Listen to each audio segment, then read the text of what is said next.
बड़ी बहू, वो देखो ना, मेरी ये लाल साड़ी यहाँ से फट गई है, रंग भी बदरंग सा हो गया है। हर बार होली पर लाल साड़ी ही पहनती हूँ ना, और कोई दूसरी लाल साड़ी भी नहीं है। इस बार हाट जाओ तो मेरे लिए भी एक लाल साड़ी ला देना। श्यामा जी झिझकते हुए अपनी बहू सृष्टि से बोली। सास की बात सुनते सुनते रसोई में काम करती हुई दोनों बहुओं के चेहरे के हाव भाव बदल गए। बुदबुदाते हुए बड़ी बहू सृष्टि अपनी देवरानी सुलेखा से बोली, लो, इनको यहाँ लाल साड़ी की पड़ी है और वहाँ ससुर जी खाट में पड़े हैं। अरे कुछ तो उम्र का लिहाज करे, अब लाल साड़ी पहनकर कौन सा ससुर जी को जिला लेंगी। हमें तो ये चिंता खाई जा रही है कि पता नहीं इस बार होली का त्योहार सुख सम्मति से निकलेगा कि नहीं, और इनके सिंगार ही पूरे नहीं होते। छोटी बहू सुलेखा भी कहाँ चुप रहने वाली थी।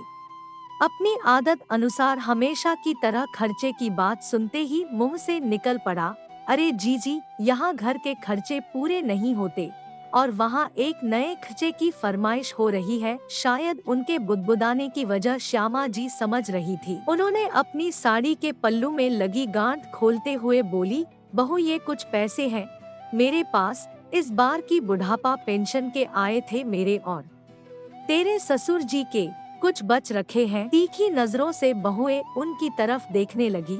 ज्यादा देर बहुओं के पास खड़ा होना मुश्किल लग रहा था, इसलिए जल्दी से पल्ले के सारे पैसे निकालकर वहीं रसोई में रखे मटके के पास रख दिए। दोनों बहुओं की त्योरियां कुछ और ज्यादा ही चढ़ गई थी। बहुओं की बात सुनकर श्यामा जी का कलेजा जोरों से धड़कने लगा था, आंखें छलछला उठी थी।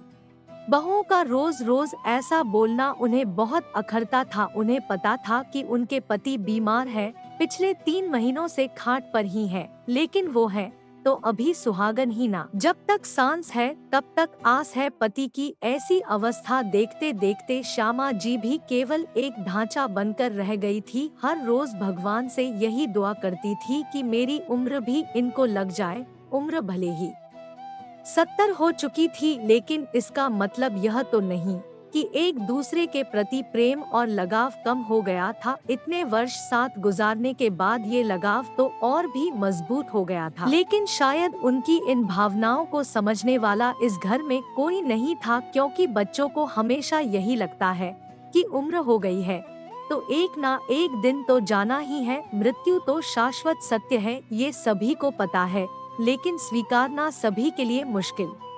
फिर उस मोह का क्या करे जिसमें जन्म के साथ ही इंसान बंध जाता है। श्यामा जी के जाते ही सृष्टि ने आगे बढ़कर उनके रखे पैसे उठाए। ओ, 500 रुपए हैं, पता नहीं कहाँ छिपा रखे थे, हमेशा तो कहती है बाबूजी की दवा में लग गए। तभी सुलेखा बोल पड़ी, अरे जीजी, 2 दिन पहले मैंने देखा था अम्मा बड़के भैया को दवा की पर्ची पकड़ा रही थी। अच्छा जी, तो इस बार दवा के पैसे भी बेटे के माथे मढ़ दिए। एक ये है जो अम्मा बाबू के प्रेम में मरे जाते हैं, और एक तरफ अम्मा है जो पैसे छिपा कर रखती है। हे भगवान, बुढ़ापे में भी शौक पूरे करना नहीं भूलती। मैं लाकर दूंगी इन्हें लाल साड़ी। दांत पीसते हुए सृष्टि बोली।